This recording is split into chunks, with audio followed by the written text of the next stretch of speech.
예레미야 애가 2장 1절에서 5절 말씀 제가 봉독해 드리겠습니다.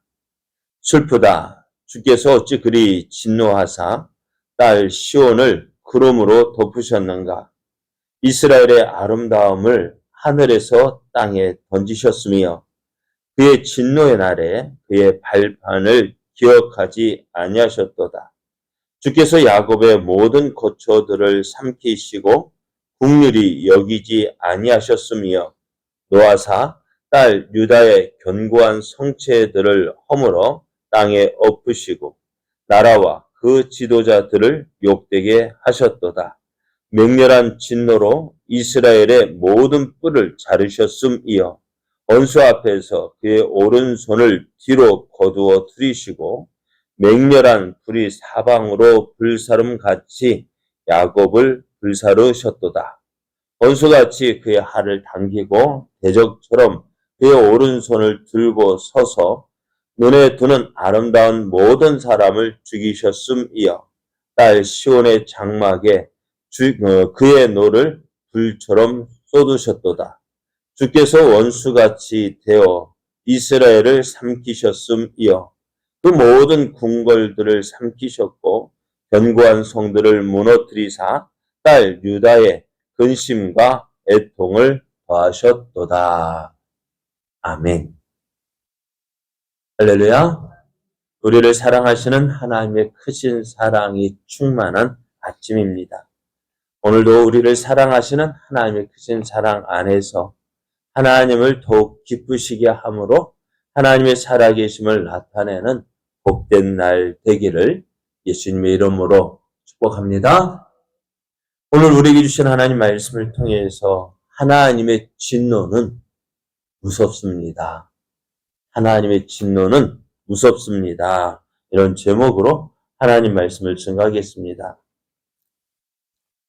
예루살렘의 멸망을 슬퍼하는 5편의 애가 중에서 오늘 두 번째인 본문의 주된 내용은 예루살렘에 임한 하나님의 진노와 그로 인한 참상입니다. 그러나 선지자는 예루살렘이 당한 끔찍한 환난을 묘사하는 데 그치지 않고 그것이 예루살렘의 죄악에 대한 하나님의 공의로운 심판이라는 사실을 강조합니다. 이런 죄악을 시인하고 하나님의 심판이 정당했음을 인정하는 것만이 예루살렘이 회복되는 유일한 길이라는 사실을 확신했기 때문입니다. 선지자는 예루살렘의 참혹한 실상을 생생하게 묘사하면서 이러한 참상의 원인은 예루살렘의 죄악에 대한 하나님께서 진노와 심판을 내리신 결과라는 사실을 강조하고 있습니다. 그래서 2장 두 번째 애가를 시작하면서 첫 번째 애가를 어떻게 시작했다고 했죠? 어떻게 해요? 슬프다. 슬프다 하면 슬프다 이성이여 하면서 시작한 것처럼 이 편에서도 두 번째 애가도요 어떻게 슬프다로 시작을 합니다. 2장 1절은 슬프다. 주께서 어찌 그리 진노하사 딸 시온을 구름으로 덮으셨는가. 이스라엘의 아름다움을 하늘에서 땅에 던지셨으며 그의 진노의 날에 그의 발판을 기억하지 아니하셨도다 했습니다. 예루살렘에 임한 이스라엘에 임한 재앙은 어디에 있다고요? 재앙의 원인이 어디에 있다고요? 바로 하나님의 진노라고 규정을 합니다. 주께서 어찌 그리 진노하사. 그러면은 하나님께서 이렇게 진노하신 이유가 뭘까요? 화를 내신 이유가 뭘까요? 우리도 예전에 우리 부모님이 화를 많이 낸 적이 있죠. 언제 화를 내시던가요? 또 우리도 자녀 키울 때 언제 화가 많이 나던가요? 네? 말 안 들어요. 그죠? 말 안 들으니까 화내시더라. 그죠? 우리도 우리 아이들, 우리 자녀들이 말 안 들으니까 어떻게 해요? 화내죠. 엄마 말 들으라 했지? 그래요. 하나님께서도 예루살렘을 향해서 이렇게 진노하실 줄 누가 알았을까요? 그런데 왜 이렇게 하나님께서 무섭게 화를 내셨을까? 어렸을 때 그렇잖아요. 엄마가 그렇게 무서울 줄 몰랐어요. 네? 엄마 화나시기 전에는 그렇게 무서운 줄 모르고 그랬는데 화 나니까 어때요? 화를 내시니까 무서운 줄 알겠더라고. 그렇게 무서울 줄 몰랐어요. 하나님도 그렇게 화내실 때 이렇게 진노하기 전에는요. 하나님이 그렇게 무서울 줄 몰랐어요. 왜 이렇게 화를 내시느냐? 하나님께서 계속해서 경고하시고 권유하셨는데 그럼에도 불구하고 돌이키지 않는 그 이스라엘의 죄악 때문입니다. 하나님은 악을 행하는 예루살렘, 이스라엘 향해서 많은 선지자들을 보내셨어요. 언제부터요? 언제부터? 애굽에서 나온 이후부터. 애굽에서 나온 이후부터 언제? 모세부터 어떻게 해요? 애굽에서 나올 때부터 계속해서 선지자들을 보내신 이유가 뭐예요? 말 안 들었잖아요. 애굽에서 나온 그때부터 처음에는 야 아니지요. 애굽에 있을 때 그 하나님께서 모세를 보낸 이후부터 보내 이 전부터 말 안 듣고 또 모세를 불러서 하나님께서 너희들 내가 애굽에서 구원하겠다 하셨음에도 불구하고 저들은 믿지 않았어요. 듣지 않았어요. 여기서 애굽에서 나와서 야 나왔다 그렇게 하나님을 찬송하면서도 불과 며칠 지나지 않아서 홍해 앞에서도 어때요? 원망하고 불평하고 그렇게 홍해를 건너서 이제 강야로 들어섰을 때도 어떻게 해요? 마라의 쓴물 물이 떨어지자 원망하고 먹을 것 떨어지자 불평하고 조금 가다 힘들다 뭐 이렇다 저렇다 한 번도 하나님의 그 일하심을 기대하고 기다려 본 적이 없어요. 그렇게 해서 하나님 그래서 그런 이스라엘 백성을 이끌어내셔서 가나안 땅으로 인도하시고 또 가나안 땅에 살면서도 계속해서 선지자들을 보내신 이유가 뭐예요? 말 안 들었거든. 말 안 듣고 어떻게 하나님 배반하고 불순종하고 자기 마음대로 살고 그래서 하나님께서 어떻게 하셨다고요? 수많은 선지자들을 보내셨다고요. 그렇지만 어떻다고요? 저들이 하나님 그렇게 보낸 선지자의 말을 잘 들었습니까? 선지자들을 보면은요, 누구 말대로 편안하게 죽은 선지자가 없을 거예요. 예레미야도 이 예레미야 애가를 기록한 예레미야 선지자 40년 동안 이스라엘 백성 가운데서 하나님 말씀을 전했던 예레미야 어떻게 죽었을까요? 어떤 선지자 기록에는 암살 당했다 합니다. 이사야 선지자는 어떻게 죽었을까요? 문화상황 때요. 도망가다가 구멍에서 나무 속에 들어갔는데 그 나무를 베어다가 톱으로 펴 죽였다고 이야기합니다. 그렇게 선지자들이 어떻게 해요? 알바로 누구 말 이렇게 노년 나이가 들어서 죽은 선지자가 없는 거 왜요?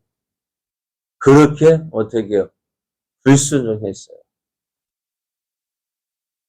하나님이 그렇게 불순종하니 어떻게 되어졌을까? 예수님께서 비유하셨던 그 농부들, 포도원의 농부들, 악한 포도원 농부들처럼 그렇게 보냈는데도 듣지 않는 그 악한 포도원 농부들처럼 결국 이렇게 심판을 당하게 된 거예요. 그래서 하나님께서 심판하실 때요, 하나님은 이스라엘을 원수같이 대하셨다 말씀합니다.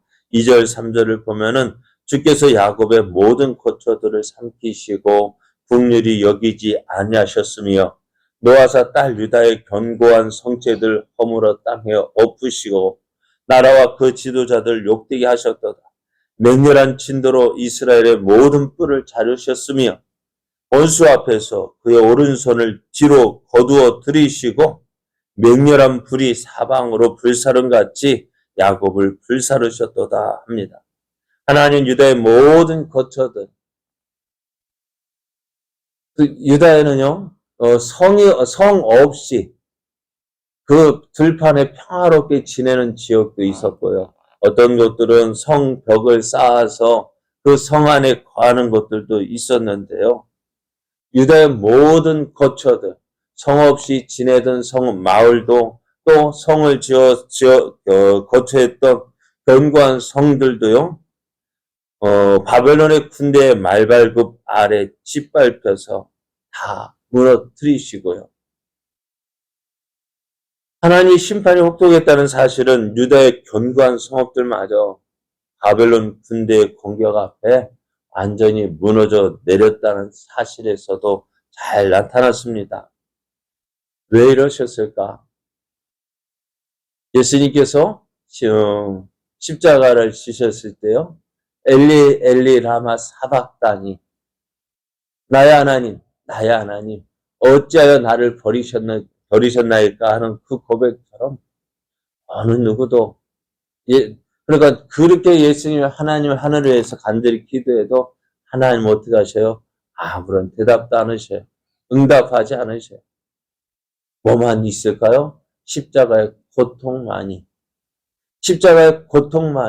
예수님에게 임했습니다. 오늘 그런 모습처럼 이스라엘이 바벨론의 말발굽 아래 고난 당할 때에 그 어느 누구도 도와주지 않았어요. 완전히 무너져 내렸습니다. 그 성 하나하나 바벨론이 정복해 나갈 때 도움의 손길이라고는 찾아볼 수가 없었어요. 왜요? 하나님께서 저들을 버리셨기 때문입니다. 왜 이렇게 되었을까요? 이것이 하나님의 진노의 결과라는 것입니다. 하나님의 진노로 인해서 이스라엘의 모든 뿔들이 잘라져 나갔습니다. 뿔은 힘과 세력을 상징했는데요. 그것이 잘라졌다라는 것은 하나님께서 이스라엘의 지도자들 뿐만 아니라 그들이 의지하던 세력들까지 모두 제거하셨음을 말합니다. 하나님께서 오른손을 거두셨다라는 말은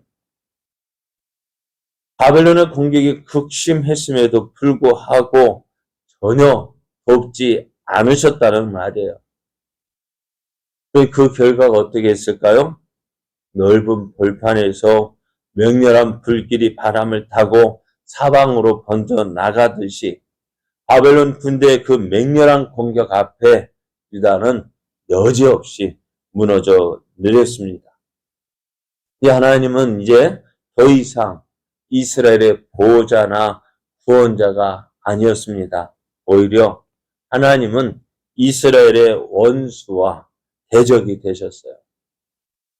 4절 5절을 보면 원수같이 그의 활을 당기고 대적처럼 그의 오른손을 들고 서서 눈에 두는 아름다운 모든 사람을 죽이셨으며 딸 시온의 장막에 그의 노를 불처럼 쏟으셨도다. 주께서 원수같이 되어 이스라엘을 삼키셨으며 그 모든 궁궐들을 삼키셨고 견고한 성들을 무너뜨리사 딸 유다의 근심과 애통을 더하셨다 했습니다. 하나님 전에는 하나님께서 이스라엘을 위하여 싸우셨는데요. 그런데 지금은요. 이스라엘의 대적이 되셔서 이스라엘 향해 활을 쏘고 또 그의 오른손을 드셨다는데요. 오른손을 드신 것은요. 도움의 손길, 돕는 손길이 아닙니다. 하나님께서 그 오른손을 표시할 때는 전능하신 손, 돕는 손으로 표현하는데요. 오늘 본문에 기록된 오른손은요. 돕는 손이 아니에요. 이스라엘을 공격하는 손입니다. 하나님께서 하를 겨누시고 공개의 손을 드신 결과로 눈에 드는 아름다운 모든 사람 무자비하게 사륙당했습니다. 그래서 이제 유다와 예루살렘이요 다 무너뜨리 삼켜지고 바벨론 군대에 의해 삼켜지고 남은 것은 뭡니까? 근심과 애통뿐이었다는 사실입니다. 오늘 하나님께서 이처럼 유다와 예루살렘을 심판하신 이유가 뭘까요? 저들의 죄악 때문이고 저들의 불순종 때문이고 그로 인해서 하나님께서 이렇게 진노하셨다는 것을 보여주시는데요. 하나님께서 이를 화를 내시는 것은요. 이렇게 진노하신 것은요. 그만큼 유다와 예루살렘의 죄가 크다라는 사실을 보여주고 있습니다. 여러분, 하나님의 심판이요. 참 무서운 거예요. 아직 심판이 임하지 않았기 때문에 우리가 그 심판을 어떻게 해요? 우습게 생각하는 거죠. 그러나 성경에서 하나님의 심판하시는 모습은요. 결코 가볍지가 않아요. 우리도 그러죠. 어떤 사람은 야 지옥이 어디서 지옥에 가면 되지 뭐. 그 왜 그럴까요? 지옥 맛을 보았다면 그만할까요 안 할까요? 또 어떤 분은 깡통을 차고 빌어 먹더라도 어디만은 지옥에만은 가지 말아요.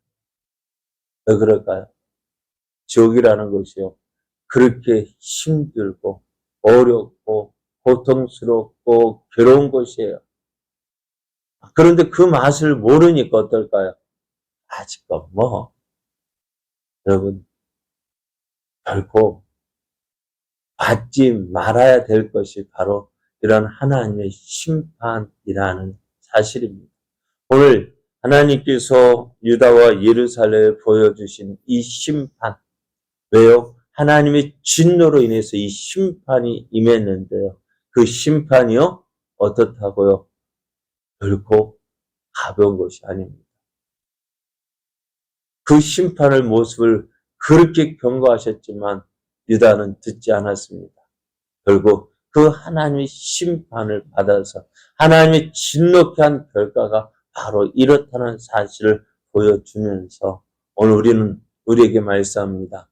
너희는 이러한 진노를 받지 않도록 깨어 있으라고 말씀합니다. 하나님 앞에서 하나님을 진노케 하는 것만큼 어리석은 것이 없어요. 그럼 오늘 우리는 이스라엘이 범했던 그 죄, 하나님 말씀에 불순종하고 자기 하나님을 버리고 자기 고집대로 살았던 그 모습처럼 사는 것이 아니라 어떻게 해요? 유다가 불순종에 있으니 어떻게 우리는 순종의 길을 가야 돼요? 왜? 불순종에서 이러한 결과를 진노를 받았다 한다면은 어찌해야 될까요? 우리는 하나님의 기뻐하시는 뜻에 순종하고 우리의 삶의 주인은 내가 아니라 하나님이 이심을 고백하면서 오늘도 하나님 내가 주님 안에 있는 거하는 것이 참 기쁨이고 참 즐거움이고 이것이 참된 행복임을 기억하면서 주께로 더 가까이 나아가며 주와 함께하는 삶 되어져 하나님 크신 은혜와 사랑을 누리는 자 되기를 예수님의 이름으로 축복합니다.